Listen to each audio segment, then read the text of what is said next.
125 సంవత్సరాల క్రితం రామాపురం అనే పల్లెటూరులో రమేష్ అనే షావుకారు ఒక పెద్ద పూటకోల ఇల్లు నడుపుతుండేవాడు. అక్కడ వంటలన్నీ సుజాతమ్మ అనే పేద ముత్తైదువ చేసేది. ఒకరోజు మధ్యాహ్నం ఆ పూటకోల ఇంట్లో అందరూ భోజనాలు చేస్తూ ఉండగా ఈ విధంగా సంభాషణ మొదలైంది.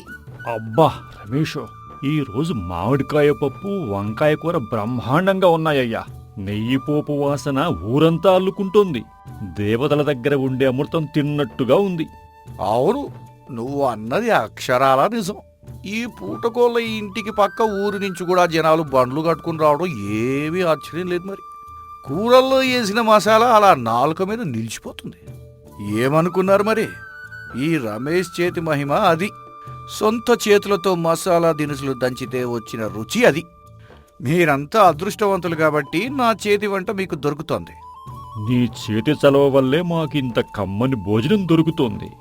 కాస్త పసివాడిని సాంబార్ తీసుకురమ్మని చెప్పు. అలాగే చెబుతాను, కానీ ముందు కబుర్లు ఆపి పద్దులో డబ్బులు కట్టండి. నా దగ్గర అప్పుల లెక్కలు కుదరవు. తిన్న వెంటనే కాసులు రావాల్సిందే. రేపటి నుంచి మీ బంధువులను కూడా నా దుకాణానికే తీసుకురండి. సరిగ్గా అదే సమయానికి వంటగదిలో నుంచి సుజాతమ్మ పొయ్యి సెగకు ముఖం కందిపోయి అలసటతో బయటకొచ్చి షావుకార్ దగ్గర నిలబడింది. రమేష్ బాబు, పొయ్యిలో వేయడానికి కట్టెలైపోయాయి. కాస్త కొత్త కట్టెలు తెప్పిస్తే సాయంత్రానికి వంట సిద్ధం చేస్తాను. కట్టెలైపోతే తీసుకురా పో. అడవికి వెళ్ళి నువ్వే కట్టెలు తీసుకురా. నన్ను అడుగుతావేంటి? నేనిక్కడ గల్లాపెట్టెలో కాసులు లెక్క పెట్టుకోవాలా, లేక నీకోసం కట్టెలు కొట్టుకురావాలా? నా ఓపిక సన్నగిల్లింది బాబు. ఉదయం నుంచి మంటల ముందు నిలబడి నా కళ్ళు మూతలు పడిపోతున్నాయి. పైగా ఈ పూటకి నా పని పూర్తయిపోయింది. నేను ఇంటికి వెళ్ళొస్తాను బాబు. మా ఆయనకి జ్వరం తీవ్రంగా ఉంది. పదే పదే ఆయనకి జ్వరం అని నా ప్రాణాలు ఎందుకు తీస్తావు? నీ కష్టాలని నా ముందే ఎందుకు ఏడుస్తావు? దయచేసి క్షమించండి బాబు. రేపు 1వ తారీఖు కదా. నా నెల జీతం ఇస్తే కాస్త పండ్లు నాటు మందులు కొనుక్కుంటానయ్యా. అప్పుడే మా ఆయన ప్రాణాలు దక్కుతాయి. అబ్బా, నెల గడవక ముందే జీతం రాక మొదలు పెట్టావా? వెళ్ళు, రేపు రా చూసుకుందాం. నువ్వు పెద్ద పని దొంగవి. లోపల ఇత్తడి గిన్నెలు సరిగ్గా తోమేవలేదో నేను స్వయంగా వచ్చి చూసుకోవాలి. అన్ని శుభ్రంగా బుడితో కడిగి బోలించొచ్చాను బాబు. దయచేసి రేపు ఉదయం నా జీతం డబ్బులు ఆ 15 రూపాయలు నా చేతిలో పెడితే పట్నం వెళ్లి వైద్యుణ్ణి కలిసొస్తానయ్యా. చెప్పాను కదా ముసల్దానా, రేపు రా. ఉదయం దుకాణం తెరిచే సమయానికి వచ్చి నిలబడు. నీ లెక్కల పద్దుల పుస్తకంలో చూసి తీర్మానం చేస్తాను. ముందు నువ్వు నా కళ్ళ ముందు నుంచి వెళ్ళిపో. సుజాతమ్మ నిట్టూరుస్తూ తన పూరి గుడిసెకు చేరుకుంది. అక్కడ పాత మంచం మీద ఆమె భర్త సూర్యం ఉక్కిరి బిక్కిరవుతూ భయంకరంగా దగ్గుతున్నాడు. పక్కనే ఒక నాటు వైద్యుడు ఆయన నాడి చూస్తూ ఉన్నాడు. సుజాత, నా ప్రాణం పోయేలా ఉంది. ఈ రోగం నన్ను కొంగదీస్తుంది. ఊపిరితిత్తులు పగిలిపోయేలా దగ్గు వస్తోంది. నేను ఇక ఎన్నాళ్ళో బతకను సుజాత. ఆపచారపు మాటలు మాట్లాడకండి. మీరు లేకుండా నేను ఈ లోకంలో బ్రతకగలనా? దేవుడు నాకు ఓపికనిచ్చినంత కాలం మిమ్మల్ని నా కంటికి రెప్పలా చూసుకుంటాను. అధైర్యపడకండి. నా కోసం నువ్వు ఆ కసాయి రమేష్ గాడి దగ్గర నౌకరి చేస్తూ పడుతున్న కష్టం చూస్తుంటే నా గుండె తరుక్కుపోతోంది. పొగబారిపోయిన నీ ముఖం చూస్తుంటే నా ప్రాణం పోతోంది. నన్ను వదిలే సుజాత, నా కర్మకి నన్ను వదిలే. ఊరుకోండి, మీరు త్వరగా కోలుకుంటారు. ధైర్యంగా ఉండండి. ఆ భగవంతుడి మీద భారం వేద్దాం. మా ఆయనకి ఎలా ఉంది? దయచేసి నిజం చెప్పండి. సుజాతమ్మ, దాచడానికి ఏమీ లేదు. సూర్యం గారికి వ్యాధి బాగా ముదిరిపోయింది. ఈ రాత్రికి ఈ ఆకుల పసరివ్వండి, కాస్త ఊపిరి ఆడుతుంది. కానీ రేపు పొద్దున్నే పట్నం వెళ్లి పెద్ద మందులు, బలానికి పండ్లు తీసుకురావాలి. దానికి కనీసం 10 రూపాయల ఖర్చవుతుంది. అది మీ వల్ల అవుతుందా? భయపడకండి. రేపు ఉదయం రమేష్ బాబు నా నెల జీతం 15 రూపాయలు ఇస్తాడు. ఆ డబ్బులు రాగానే నేరుగా పట్నం వెళ్తాను. సరేనమ్మా, మందులు మాత్రం తప్పకుండా తీసుకురా. అలా చేస్తేనే ప్రాణాపాయం తప్పుతుంది. లేదంటే నేను ఏమీ చేయలేను. పట్నంలో రాజయ్య మందుల దుకాణంలో నా పేరు చెప్పు, వాళ్లే మందులిస్తారు. పోయిన నెల కష్టం వచ్చినప్పుడు ఆ షావుకారు దగ్గరే ఒక 2 రూపాయలు అప్పు తీసుకున్నాను. నా జీవితంలో ఆ అప్పు పోను. మిగతా డబ్బులతో మందులన్నీ కొనుక్కొచ్చేస్తాను. మీరేమి చింతించకండి. మరుసటి రోజు ఉదయం సూర్యుడు రాకముందే సుజాతమ్మ వెళ్లి రమేష్ ముందు దీనంగా నిలబడగా అతను ఎర్రటి అట్ట ఉన్న పద్దుల పుస్తకం తెరిచి లెక్కలు మొదలెట్టాడు. దండం బాబు. ఆ వచ్చావా? ఏంటి సంగతి? ఉల్లిపాయలు తొక్కదీశావా లేదా? మళ్ళీ ఈ పూట పని ఎగ్గొట్టడానికి పన్నాగాలు పంతున్నావా?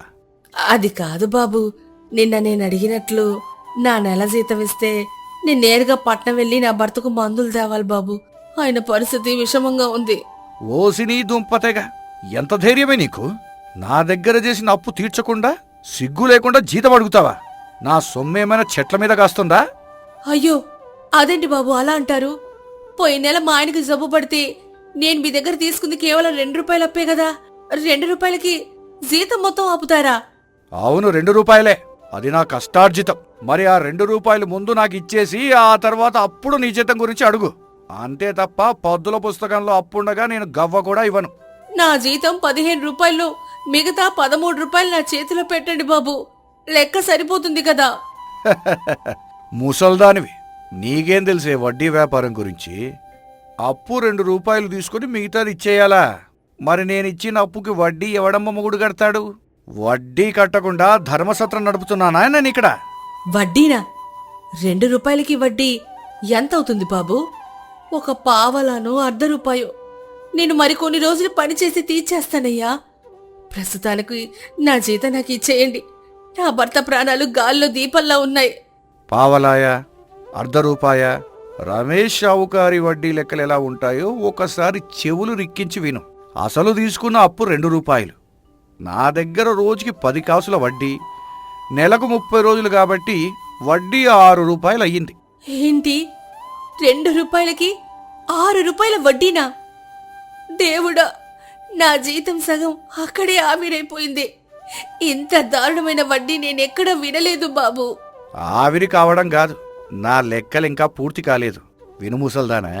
పోనీలేండి బాబు, నా జీతంలో 2 రూపాయలు అసలు, ఆ 6 రూపాయల వడ్డీ మీరే తీసుకొని ఆ మిగతా 7 రూపాయలైనా నా చేతిలో పెట్టండి అయ్యా. ఎంతో కొంత మందులు తెచ్చి నా పెనిమిటి ప్రాణాలు కాపాడుకుంటాను. నాకయ్యే 10,000. ఆగు, నా లెక్కలు అక్కడితో ఆగవు. నెల తిరిగేలోపు వడ్డీ కట్టనందుకు ఆ వడ్డీ పైన చక్రవడ్డీ వేశాను. అది ఒక 4 రూపాయలు. ఇప్పుడు లెక్కగట్టు. బాబు, చక్రవడ్డీ ఏంటి బాబు? నేను చదువుకొని దాన్ని, నాకేం తెలుసు బాబు? నన్ను ఇలా పద్దుల పేరుతో మోసం చేయమాకండి. మీరు చెప్పే లెక్కలు నా బుర్రకి ఎక్కట్లేదు. ఇది మోసం కాదు, ఖచ్చితమైన లెక్క. నువ్వు పోయిన నెల పని మధ్యలో మానేసి వచ్చి నన్ను అప్పు అడిగినందుకు నా సమయం వృధా అయింది. గిరాకీలు ఎదురు చూశారు. దానికి సమయపు వడ్డీ 2 రూపాయలు పడింది. మరి అయ్యో రామా, సమయానికి కూడా వడ్డీనా? ఇదెక్కడ న్యాయం బాబు? భూమి మీద ఎవరైనా ఇలా లెక్కలు కడతారా?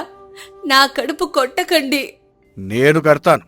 అవును, పైగా ఊళ్ళో పండగ రోజు నువ్వు అప్పడిగినందుకు పండుగ పట్టి జరిమానా కింద ఇంకొక రూపాయి పడింది. ఇప్పుడు మొత్తం కలుపుకుంటే అసలు 2 రూపాయలు, వడ్డీ 6 రూపాయలు, చక్రవడ్డీ 4 రూపాయలు, సమయం వడ్డీ 2 రూపాయలు, పండుగ పట్టి 1 రూపాయి, మొత్తం 15 రూపాయలు సరిపోయింది. బాబు, నా తల తిరిగిపోతోంది. దయచేసి కనికరించండి. ఆ 15 రూపాయలే నా ప్రాణం. అవి లేకపోతే నా ఇల్లు గడవదు. విన్నావా? నీ జీతం 15 రూపాయలు.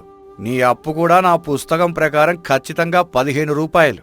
అంటే నీ జీతం మొత్తం అప్పుకే సరిపోయింది. కాబట్టి నీకు నేను ఇచ్చేది ఏమీ లేదు. లెక్క పూర్తయింది. అయ్యా బాబు, ఇదేం అన్యాయం బాబు. రాతి గుండెకైనా కాస్త కనికరం ఉంటుంది. 2 రూపాయల అప్పుకి 15 రూపాయల జీతం మొత్తం లాగేసుకుంటే నేనెలా బతకాలయ్యా? వడ్డీల మీద వడ్డీలేసి నా కడుపు కొట్టకండి దొర. మీ కాళ్ళు పట్టుకుంటాను. ఏయ్, ఎక్కువగా మాట్లాడితే ఊళ్ళో వాళ్ళని పిలిచి నీ మెడబట్టి బయటకు గెంటుతాను. నా దుకాణం వాకింట్లో అశుభకరమైన ఏడుపులు ఎడవక. బయటికి నడు. ఇంకా నా దగ్గర నీకు పని లేదు. నువ్వు రానవసరం లేదు. సుజాతమ్మ కన్నీరు మున్నీరుగా ఏడుస్తూ ఇంటికి వెళ్లి తన పాత పెట్టెలో ఉన్న పెద్దలిచ్చిన వెండి పట్టీలమ్మి మందులు కూరగాయలు కొని తెచ్చి మరుసటి రోజు ఉదయం చింత చెట్టు కింద మట్టిపోయి వెలిగించి తన సొంతంగానే వంటలు చేయడం మొదలుపెట్టింది. సుజాత, ఆ కాస్త వెండి పట్టీలు కూడా నా కోసం అమ్మేశావా? మన పెద్దవాళ్ళు ఇచ్చిన ఒకే ఒక ఆస్తి అది కదా. మీ ప్రాణం కంటే నా పట్టీలు ముఖ్యమేం కాదులేండి. మీరు ఆరోగ్యంగా ఉంటే అవే వస్తాయి. ప్రాణం పోతే రాదు కదా. ఇప్పుడు ఈ వీధి వ్యాపారం మన వల్ల అవుతుందా సుజాత? మనం చాలా బీదవాళ్ళం. మన వంటల దగ్గరికి డబ్బులు ఇచ్చి తినడానికి ఎవరు వస్తారు? ఆ రాక్షసుడి దగ్గర బానిసత్వం చేసే కంటే నా సొంత కాళ్ల మీద నేను నిలబడతాను. కష్టం చేసుకునే వాళ్ళని ఆ దేవుడు ఎప్పుడు వదిలిపెట్టడు. నా వంట మీద నాకు నమ్మకం ఉంది. రమేష్ దుకాణానికి వచ్చే యాళ్లంతా నా వంట రుచి మరిగినోళ్లే. అరే సుజాతమ్మ, నువ్వేంటిక్కడ? రమేష్ పూటకోళ్ళ ఇంటి దగ్గర మానేశావా? ఇక్కడేంటి ఇలా వంటలు పెట్టావు? వేడివేడిగా ఏమైనా పెడతావా? నాకు చాలా ఆకలిగా ఉందమ్మా. రండి రైతన్నా, వేడి వేడి అన్నం, ములక్కాడ సాంబారు, ఉసిరికాయ పచ్చడి ఉన్నాయి. చల్లని మజ్జిగ కూడా ఇస్తాను. ఆకేస్తాను. కూర్చోండి. అద్భుతం సుజాతమ్మ. ఆ రమేష్ పూటకోళ్ల ఇంట్లో తినే రుచికి 100 రెట్లు బాగుంది. నా చేతులు కడుక్కోవాలని కూడా అనిపించటం లేదు. అంత రుచిగా ఉంది నీ చేతి వంట. నా కష్టమంతా ఈ వంటలోనే ఉంది రైతన్నా. మీకు నచ్చితే అదే సంతోషం. కడుపు నిండా తినండి. అంటే ఇన్నాళ్ళు ఆ దుర్మార్గుడికి పేరు తెచ్చింది నీ చేతి వంటలే అన్నమాట. వాడేమో తన చేతి మహిమ అని మసాలాలు తానే దంచానని అబద్ధపు గొప్పలు చెప్పేవాడు దొంగ విధవ. రేపటి నుంచి మా చుట్టుపక్కల రైతులందరినీ, బారసాలందరినీ ఇక్కడికే రమ్మని చెప్తాను సుజాతమ్మ. వారం తిరిగేసరికి సుజాతమ్మ వంటల రుచి ఊరంతా తెలిసి జనం బారులు తీరారు. అటువైపు రమేష్ దుకాణం పూర్తిగా ఖాళీ అయిపోయి అతను తన నౌకరుతో ఈ విధంగా తన బాధను కుట్రను వెళ్ళగక్కాడు. షావుకారు గారు, మన పూటకోళ్ల ఇంట్లో ఒక్కరు లేరు. వండిన అన్నం కూరలు అన్ని పులిసిపోతున్నాయి. కుక్కలు కూడా తినడం లేదండి. అదంతా నాకు కనపడుతూనే ఉంది సన్నాసి. ఆ పక్కన గుబాలిస్తున్న సాంబారు వాసన నా ముక్కుకు తగులుతోంది. నా నోట్లో నీళ్లు ఊరుతున్నాయి. ఆ ముసలమ్మ దగ్గర జనం బార్లు తీరారు షావుకారు గారు. ఆమె వంట చేస్తుంటే నెయ్యి వాసన మన దుకాణంలోకి తన్నుకొస్తోంది. అందరూ మన దుకాణం దాటుకుని అక్కడికి వెళ్తున్నారు. నా దగ్గర పని మానేసి నా గిరాకీలందరినీ లాగేసుకుందా ముసల్ది. నా వ్యాపారం నాశనమైంది. నేను అడుక్కు తినే పరిస్థితికి వచ్చాన్రా. ఇప్పుడేం చేద్దాం బాబో?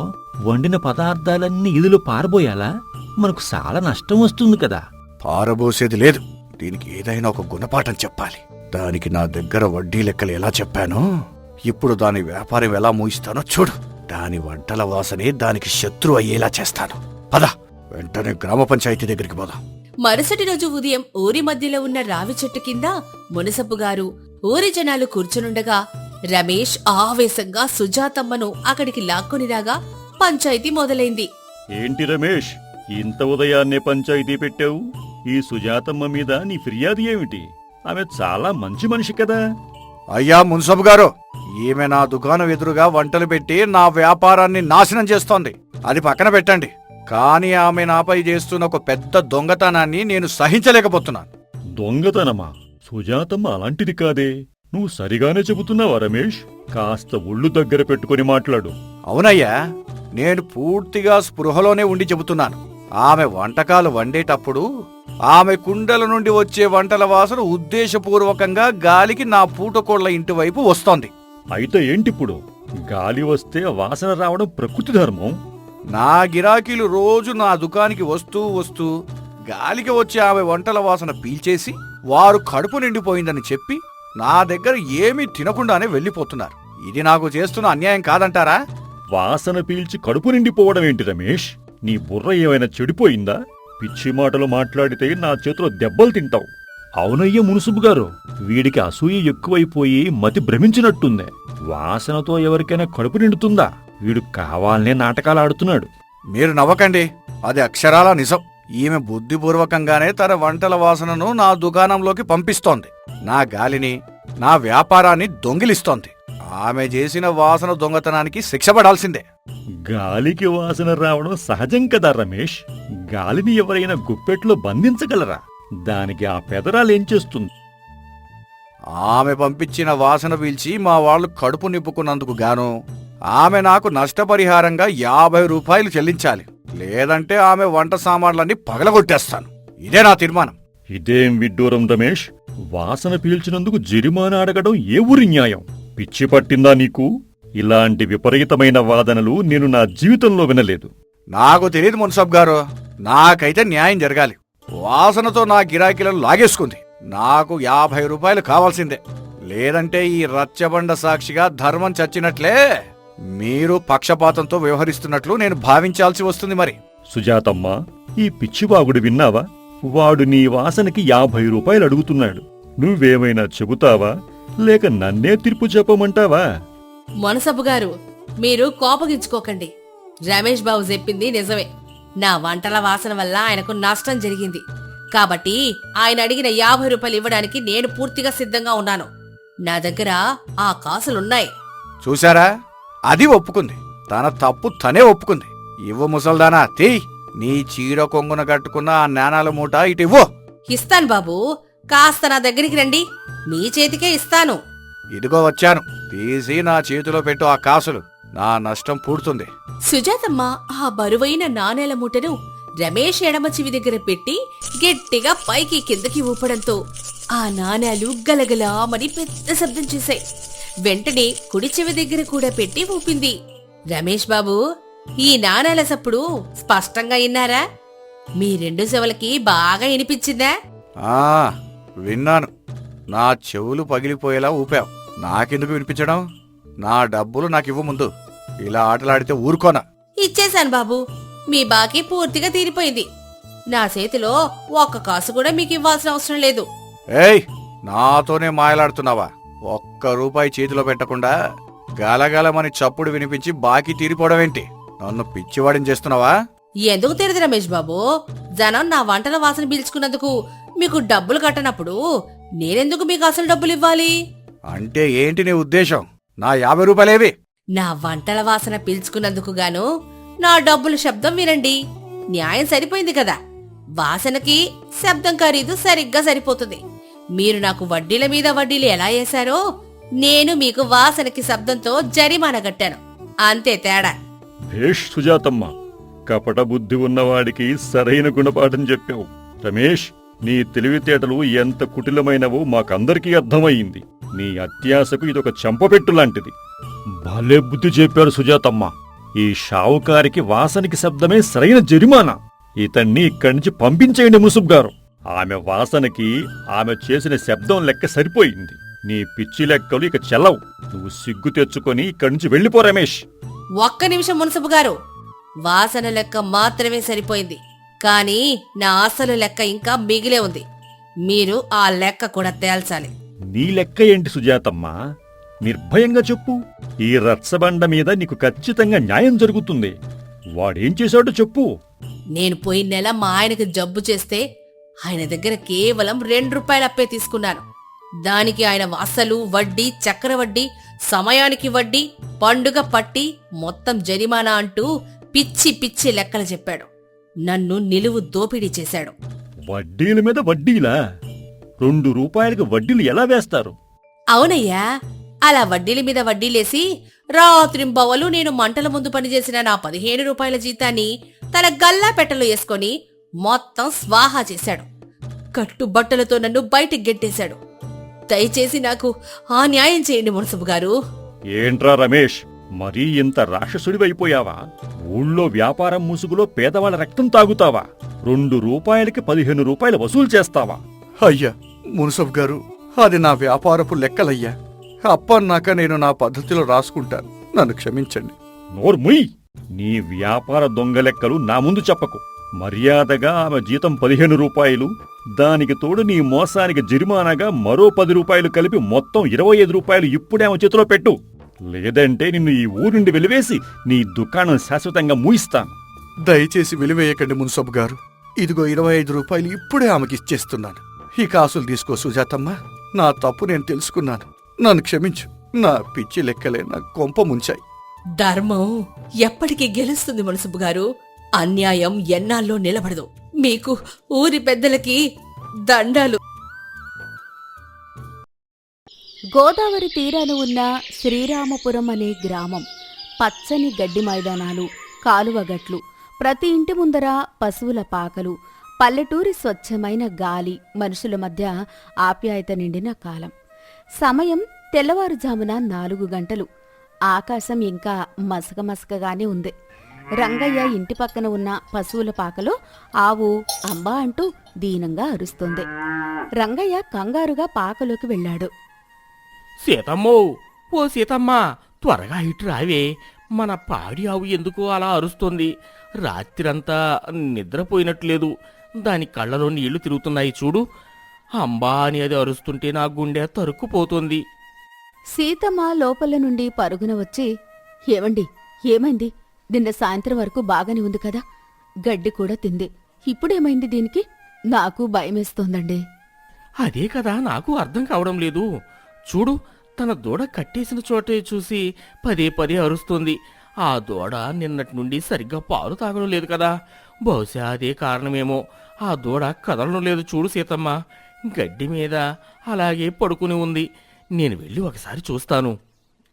జాగ్రత్త అండి. అదిగో గంగమ్మ గారు కూడా అప్పుడే లేచినట్టున్నారు. గంగమ్మత్త, ఒకసారి ఇటు రండి. మా దూడ ఎందుకో లేవడం లేదండి. గంగమ్మ మెల్లగా నడుచుకుంటూ వచ్చి, ఏంటమ్మా సీత, అంత గాబరా పడుతున్నావు? అవును, ఆవు అరుపులు ఊరంతా వినపడుతున్నాయి. ఏమైంది రంగయ్య? ఆ దూడ ఏంటి అలా ఉంది? అయ్యో సీతమ్మ, ఈ దూడ మనల్ని వదిలి వెళ్ళిపోయింది. శరీరం చల్లబడిపోయింది. ఎంత పిలిచినా పలకడం లేదు. రాత్రి ఏమైందో ఏమో గాని ఇది మన కళ్ళ ముందే నిశ్చలంగా మారిపోయింది. బాబోయ్, ఎంత పని జరిగింది! పుట్టినప్పటి నుండి ఆవు తన దూడను ఒక్క నిమిషం కూడా వదిలేది కాదు కదా. ఇప్పుడు దీనికి ఏం చెప్పాలి? చూడు, ఆవు ఎలా చూస్తుందో. దానికి విషయం అర్థమైనట్టుంది. తన బిడ్డ ఇక లేదని దానికి తెలిసిపోయింది. ఏడవకమ్మా సీతమ్మ, ఇలాంటివి జరుగుతూనే ఉంటాయి. కాని ఆ మూగజీవి బాధ చూడలేము. అది తిండి కూడా ముట్టదిప్పుడు. దాని మనసు చాలా సున్నితం. సమయం ఉదయం 8 గంటలు. ఈ వార్త తెలిసిన మల్లయ్య, అతని భార్య లక్ష్మి అక్కడికి వచ్చారు. ఏంట్రా రంగయ్య, ఏమైంది? దూడ వెళ్ళిపోయిందని విన్నాను, నిజమేనా? ఊరి చెవురు దగ్గర వెంకమ్మ చెప్పింది. అవును మల్లయ్య, రాత్రి వరకు బానే ఉంది. తెల్లారి చూసేసరికి ఇలా జరిగింది. మా ఆవు పరిస్థితి చూడు. పచ్చి గడ్డి కూడా ముట్టుకోవడం లేదు. నీళ్లు పెట్టినా తాగడం లేదు. దాని కళ్ళలో నుండి నీళ్లు కారుతున్నాయి చూడు.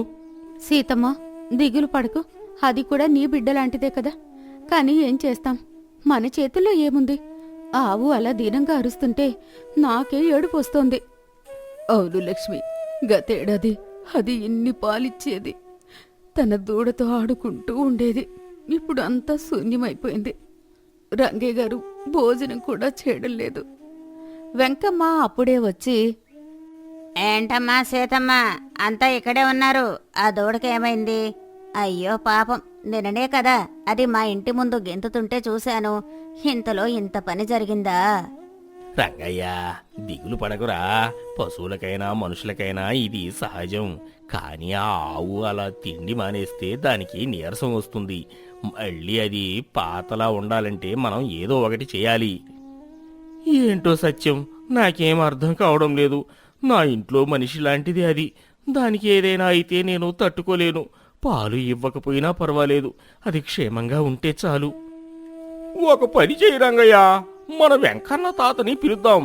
ఆయనకు పశువుల మనసు బాగా తెలుసు. ఏదైనా ఉపాయం చెబుతారేమో. ఆయన ఏనాటి నుంచో పశువుల వైద్యం చేస్తున్నారు కదా. రంగయ్య వెంకన్న తాతతో కలిసి తిరిగి వచ్చాడు. వెంకన్న తాతకు దాదాపు 80 ఏళ్లుంటాయి. పశువుల గురించి ఆయనకు తెలియని విషయం లేదు. యారా రంగయ్య, ఆవు ఎందుకు అంత దీనంగా అరుస్తోంది? దాని అరుపుల్లో ఉన్న బాధ నాదాకా వినపడింది. చూడు తాత, తన దూడ దూరమైంది. అప్పటి నుండి అది అలాగే ఉంది. గడ్డి తినడం లేదు, నీళ్లు తాగడం లేదు. దాన్ని ఎలా ఓదార్చాలో తెలియడం లేదు. దానికి తన బిడ్డ కావాలి తాత. వెంకన్న తాత ఆవు దగ్గరకు వెళ్లి దాని కళ్ళను పరీక్షించి, చూడు రంగయ్య, ఆవు కళ్ళలో నీళ్లు కారుతున్నాయి. అంటే అది మనుషుల కంటే ఎక్కువగా దుఃఖిస్తోంది. దానికి తన బిడ్డ పక్కనే లేదని బాధ లోపల వరకు వెళ్ళిపోయింది. దీనికి ఒకటే మార్గం ఉంది. ఏంటి తాత, ఏదైనా మందు ఉందా? లక్ష్మి ఆవు మళ్ళీ పాతలా ఉండాలంటే ఏం చెయ్యాలి? దానికి కాస్తంత గంజినీళ్లు తాగించలేమా? దీనికి మందు మన దగ్గర లేదు అమ్మా. దీనికి కావలసింది మనసు మార్పు. లక్ష్మికి తన బిడ్డ రూపంలో కనిపిస్తే గాని అది శాంతించదు. పాతకాలంలో ఒక పద్ధతి ఉండేది. దూడని గడ్డితో ఒక బొమ్మలా చేసి దాని ముందు పెడితే అది తన బిడ్డ అనుకుని నిమురుతుంది. అప్పుడు దాని బాధ తగ్గుతుంది. వద్దు తాత, అలా చేయడం నాకు ఇష్టం లేదు. అది ఆ మూగజీవిని మోసం చేయడమే అవుతుంది. దానికి నిజం తెలిస్తే ఇంకా బాధపడుతుంది. నా కళ్ళతో అది చూడలేను. ఇంకేదైనా మార్గం లేదా? అవును తాత, అది చాలా క్రూరంగా ఉంటుంది. రంగయ్య గారు అన్నది నిజం. ఏదైనా మంచి మార్గం ఉంటే చెప్పండి.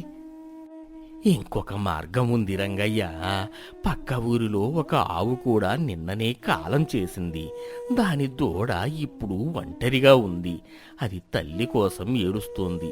ఆ దూడను ఇక్కడికి తీసుకువచ్చి మన ఆవు దగ్గర పెడితే బహుశా అది తన బిడ్డగా స్వీకరిస్తుందేమో. అది ఒక అవకాశం మాత్రమే. అది చాలా బాగుంటుంది తాత. ఆ దూడకు తల్లి దొరుకుతుంది, ఆ ఆవుకి బిడ్డ దొరుకుతుంది. ఆ పుణ్యం మనకు దక్కుతుంది. నిజమేనండి. ఆ దూడ కూడా మన ఆవులాగే ఆకలితో ఏడుస్తుంటుంది కదా. రెండింటికి అది మేలు చేస్తుంది. అయితే నేను ఇప్పుడే బయలుదేరతాను. సత్యం, నువ్వు కూడా నాతో రా. ఆ రైతుతో మాట్లాడి ఆ దూడను తీసుకువద్దాం. పద రంగయ్య, త్వరగా వెళ్దాం. కాలం మించిపోతుంది. లక్ష్మి నీరసపడితే కష్టం. రంగయ్య మరియు సత్యం పక్క ఊరికి వెళ్లారు. అక్కడ రైతుతో మాట్లాడుతున్నారు. ఏమయ్యా రంగయ్య, మీ ఆవుకి ఎంత కష్టం వచ్చిందా?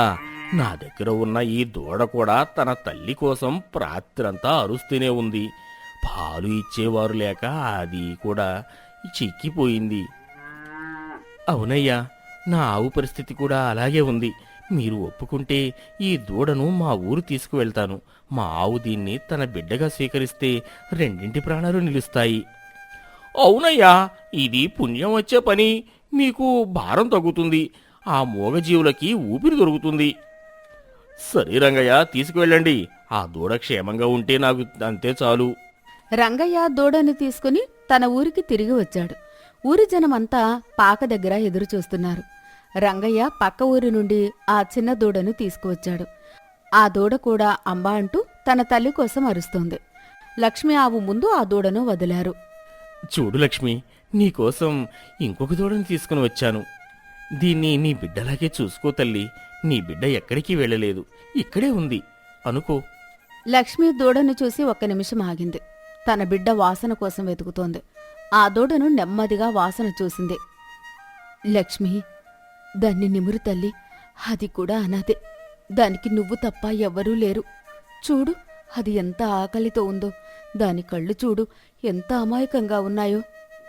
పాపం, ఆ దూడ మన ఆవు దగ్గరకు వెళ్ళడానికి భయపడుతున్నట్టుంది. ఏమంటుందో అని చూస్తోంది. అరే చూడండి, ఆవు మెల్లిగా ఆ దూడను నాకడం మొదలుపెట్టింది. అంటే అది ఒప్పుకుంది, తన బిడ్డగా స్వీకరించింది. దూడ మెల్లగా ఆవు దగ్గరకు వెళ్లి పాలు తాగడం మొదలుపెట్టింది. ఆవు అరుపులు ఆగిపోయాయి. ఆమె కళ్లల్లో ఒక రకమైన ప్రశాంతత కనిపించింది. అక్కడ ఉన్న వాళ్ళందరూ నిశ్శబ్దంగా ఆ అద్భుతాన్ని చూస్తున్నారు. చూశారా రంగయ్య, మూగజీవుల ప్రేమ ఎంత గొప్పదో. జాతి వేరైనా బిడ్డ ఎవరిదైనా తల్లి మనసు ఒక్కటే.